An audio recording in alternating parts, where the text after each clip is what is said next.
Creativity and community are absolutely vital in challenging times. Welcome to Syncreate, a show where we explore the intersections between creativity, psychology, and spirituality. We believe everyone has the capacity to create. Our goal is to demystify the process and expand the boundaries of what it means to be creative. We talk with visionaries and change makers and everyday creatives working in a wide range of fields and media, from the arts to science, technology, and business. We aim to illuminate the creative process from imagination to innovation and everything in between. I'm Melinda Rothaus, and I help individuals and organizations bring their dreams and visions to life. I'm Charlotte Gullick, and I'm a writer, educator, and writing coach. We are the co-authors of a book on the creative process, also called Syncreate. At Syncreate, we're here to support your creative endeavors. If you have an idea for a project or a new venture and you're not sure how to get it off the ground, find us at syncreate.org. Our book, now available in both print and audiobook format, walks you through the stages of the creative process so you can take action on your creative goals. We offer resources, creative process tools, and coaching to help you bring your work to the world, including our monthly creativity coaching group. We'd be delighted for you to join us. We'd also love to hear your feedback on the show. Please drop us a line at info@syncreate.org. We're looking for feedback on how we can improve the show, what's resonating for you, and what future topics you'd like us to cover. Hello, everyone. Welcome to the Syncreate podcast, where we explore creativity, psychology, spirituality, and about everything in between. So today, what we'd like to talk about is what it means to practice courage in our creativity and how this can show up in our lives in other ways. So I've been thinking a lot about how when you're trying something out, something new, there's this element of discomfort, and how we've heard that thing where you have, the magic happens outside of your comfort zone, and that we need to stretch ourselves a little bit. And what I've been thinking about is the connection between that and courage in the world. And so, we start to practice creativity in new ways, like, oh, I'm going to do something that makes me feel a little bit vulnerable. Does that create the muscle memory so that we can be courageous and vulnerable in other ways? Is that making sense? Yeah, I think so. I think with anything, the more you practice, the easier it becomes, whether it's Mm. performing or public speaking or, like you're saying, just being brave, whether that's with our creativity or speaking up for what we believe in or whatever that might be. I think you've nailed it. So being brave, practicing being brave with ourselves, with other people. Maybe that's speaking up when we need to voice a truth. It makes me think about this story by Tim O'Brien, who's a really great Texas author. Mhm. And most people know the short story, The Things They Carried. Mhm. Also the name of the collection. And in the collection, there's this last story called The Lives of the Dead. And it's an amazing, amazing short story. And it's about the narrator who falls in love with a young girl when he's in fourth grade, and she has cancer. Mm. And other kids make fun of her. She's always wearing this cap, and they're trying to pull the cap off. And what Tim does in that story is he shows us that if we practice bravery, it is easier to do in the harder moments in our life. So what he juxtaposes that with what it means to be in Vietnam, and Mhm. soldiers are being disrespectful to the dead. Mm. In it, he said, if I had practiced courage, I maybe would have been able to stand up later on when it counted even more. Wow. Yeah. And I'm thinking about there feels like the opportunities to find our courage are mounting. Yes. Um, and that if we push ourselves a little bit with our creativity and practice courage, practice the muscle of bravery, that if we need it and the world outside our page or our studio, it will be a little bit easier. Um, to stand up for what is right. Yes. It makes me think of like, what's the neurophysiology of that? Right?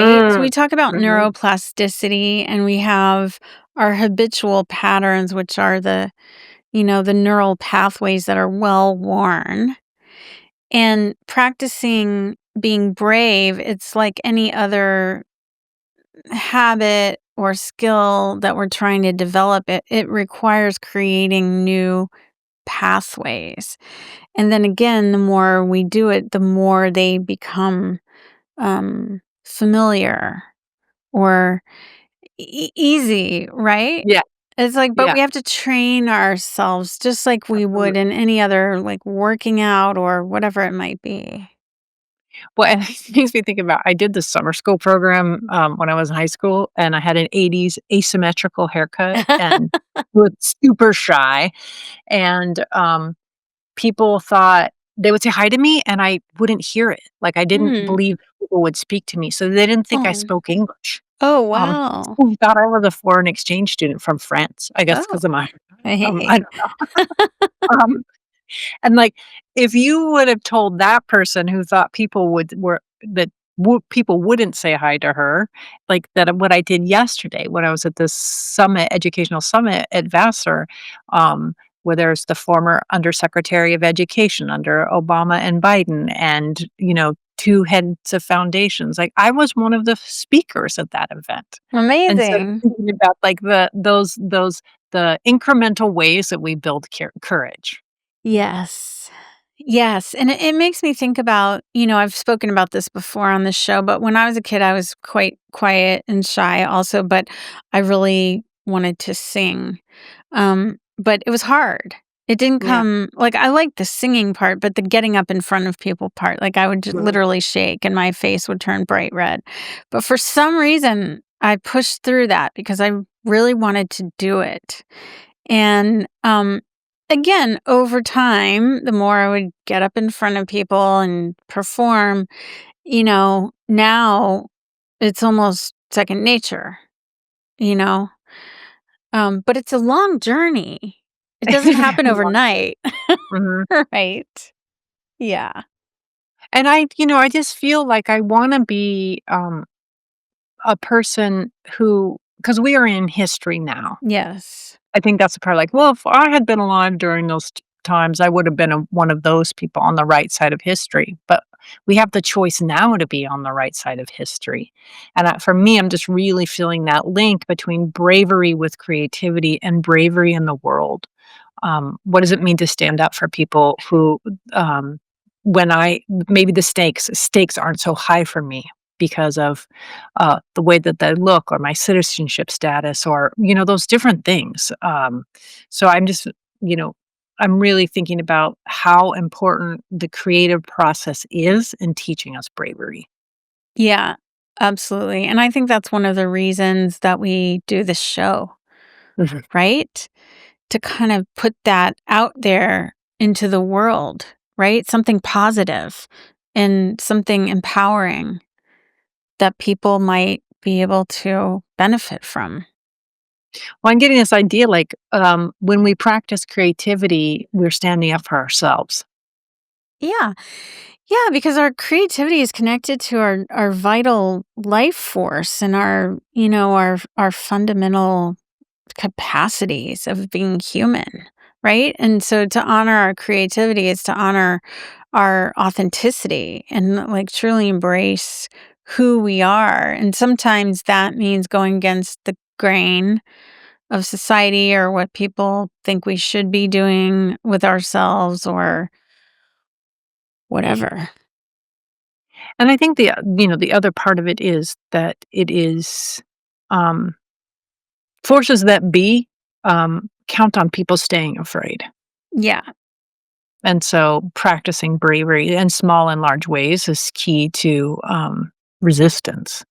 Yeah, and I was in a retreat with my friends Jenny and Steven that I just had on the show in episode 85 this past weekend. And when we were talking about we were completing the retreat and like talking about going back out into the world, it's like so important to remember that we all have more power and more agency than we realize. We might be freaked out by what's happening in the world, but we don't have to stay small. What is it? The speak your truth even if your voice shakes? Yes. That's what I've been sticking with me quite a bit. Yes, definitely. And these are those times. We are So, in them. what's our pro tip for The this? pro tip is to challenge ourselves to practice your courage muscle by doing a brave thing.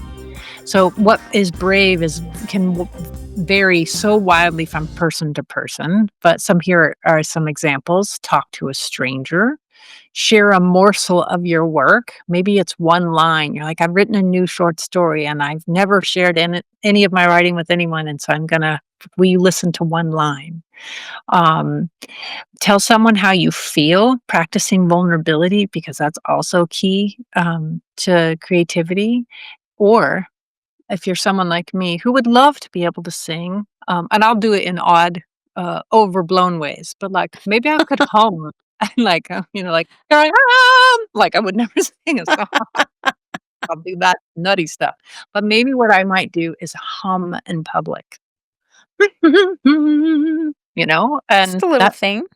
yeah, that feels very brave to me. Easy to Yeah. do now. And it, So it makes me think about, I just want to give a shout out to the people that are in our coaching group. We have so many brave souls that are putting themselves out there in so many amazing ways, always submitting their stories and their work to different, contests and publications. And that can be very nerve-wracking. But, when you see someone else doing it, it gives you in turn more courage to do it. And vice versa. Maybe when people see you putting yourself out there, they will feel more willing to take a risk.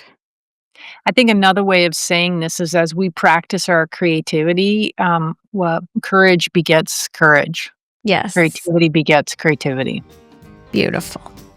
Find and connect with us on YouTube and social media under Syncreate. If you enjoy the show, please subscribe and leave us a review. And again, we'd love to hear from you. So if you have feedback on any of our episodes, you've tried out the pro tips, you have thoughts on potential guests or topics, please drop us a line. We're recording today at Record ATX Studios in Austin with Charlotte, me joining us from the Hudson Valley. The podcast is produced in collaboration with Mike Osborne at 14th Street Studios. Thanks so much for being with us, and see you next time.